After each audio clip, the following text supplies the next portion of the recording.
1 माह में स्टे लगाया है और वक्फा यूज़र के डिलीशन पर स्टे लगाया है और साथ ही साथ कोई सेंट्रल वक्फ काउंसिल के बनाने पर स्टे लगाया गया है, स्टेट वक्फ बोर्ड के बनाने पर स्टे लगाया गया है। ये 3 चीजें। सर पूरे क्या कानून पे पूरा कानून हाँ पूरा कानून आप सेटिस्फाई है सुप्रीम कोर्ट आज का जो फैसला है उससे आप सेटिस्फाई हैं सर? देखिए मैं joint working committee of parliament का मेंबर था। जितने अमेंडमेंट सरकार ने उसमें लाए थे हमने उसकी मुखालिफत की और हमने डाइसेंट रिपोर्ट दिया। पार्लियामेंट में भी मैंने उस पूरे बिल की मुखालिफत की है। नमस्कार, आप देख रहे हैं DS4 न्यूज़। वक्फ संशोधन अधिनियम को लेकर के आज कोर्ट के अंदर सुनवाई हुई और आप देख सकते हैं किस तरीके से सुप्रीम कोर्ट ने कुछ चीज़ों पर जो है फैसला सुनाया है और आज देखेंगे किस तरीके से सुप्रीम कोर्ट के परिसर में असदुद्दीन अवैसी साहब आए हुए हैं, उनसे बातचीत करेंगे और जानकारी निकालने की कोशिश करेंगे कि आखिर कब तक ये लड़ाई लड़ी जाएगी।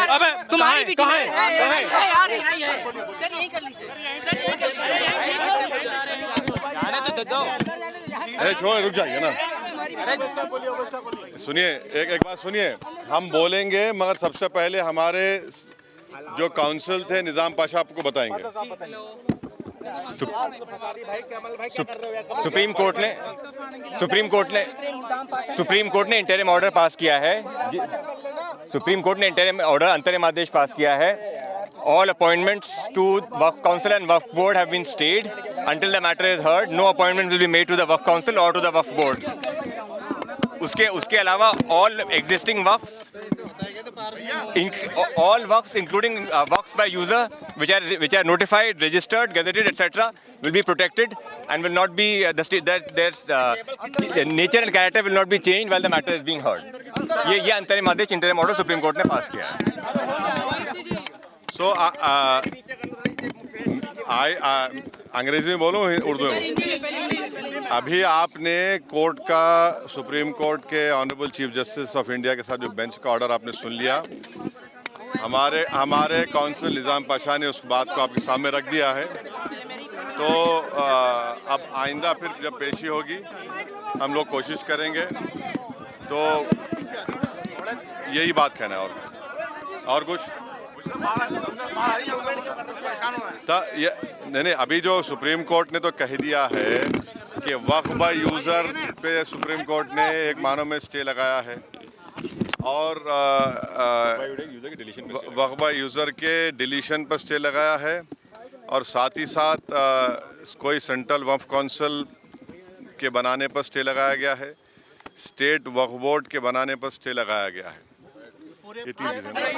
सर पूरे क्या कानून पे पूरा कानून हाँ पूरा कानून आप सेटिस्फाई है सुप्रीम कोर्ट आज का जो फैसला है उससे आप सेटिस्फाई हैं सर? देखिए मैं joint working committee of parliament का मेंबर था। जितने अमेंडमेंट सरकार ने उसमें लाए थे हमने उसकी मुखालिफत की और हमने डाइसेंट रिपोर्ट दिया। पार्लियामेंट में भी मैंने उस पूरे बिल की मुखालिफत की है। तो ये कहना कि मैं दूसरे बिल के प्रोविजंस को मान लूँगा, ये सवाल ही पैदा नहीं होता। हम पूरे उस बिल को उस एक्ट को अनकॉन्स्टिट्यूशनल मानते हैं और ये आर्टिकल 25, आर्टिकल 26, 14 और 15 और 29 का ग्रेव वायलेशन है। ये हम पहले से ही बोलते आए और आज फिर आपके सामने रिटेट कर रहा हूँ। No. See, let us be very careful. The Honorable Supreme Court, as rightly pointed out by my counsel, Mr. Nizam Pasha, the Supreme Court has said that the Central Waqf Council and the State Waqf Boards will not be constituted. Waqf by user cannot be deleted. Now, there are other provisions also which we as a party have come to the Honorable Supreme Court that calling it unconstitutional. Now, whenever it will be heard, our counsel, Mr. Nizam Pasha, on behalf of me, will be arguing it. As you know very well, that during the deliberations of the Joint Working Committee, I have given a Dyson report opposing all the amendments that were proposed by the government. And during the debate in the Parliament on the consideration or passing of that bill, I have opposed each and every amendment. I have called it unconstitutional. I still call this law as unconstitutional. as violating the fundamental rights of Article 14, 15, 25, 26 and 29. So our legal battle will continue to ensure that this act, against this act will continue. Thank you sir. थोड़ी राहत मान रहे हैं। देखिए सवाल देखिए, आपको पूरे उस कानून को समझने की जरूरत है। अब 5 साल का मुसलमान प्रैक्टिसिंग रहेगा, समझा आपने? नहीं, 5 साल प्रैक्टिसिंग मुसलमान का तो रहेगा। अब उसको कौन डिसाइड करेगा? अब कोई महिला है, उसको कौन डिसाइड करेगा? तो ऐसे कई उसमें जो अमेंडमेंट्स के जरिए लॉ बनाया गया है, हम उसके आज भी मुखालिफत कर रहे हैं और कल भी अपोज करते रहेंगे। और लीगली हम सुप्रीम कोर्ट में चैलेंज किए, हम उसको उन तमाम चीज़ों को violation of the fundamental rights मानते हैं। Thank you.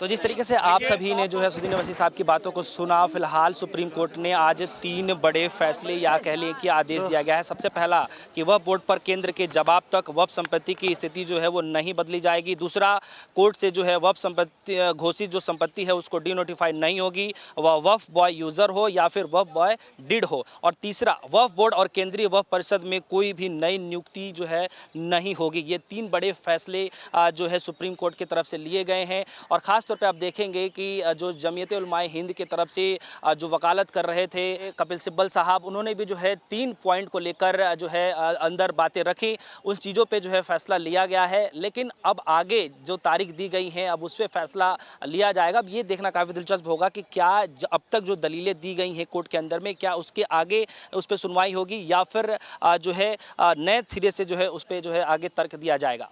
फिलहाल के लिए दीजिए इजाज़त। देखते रहिए DSO न्यूज़। धन्यवाद।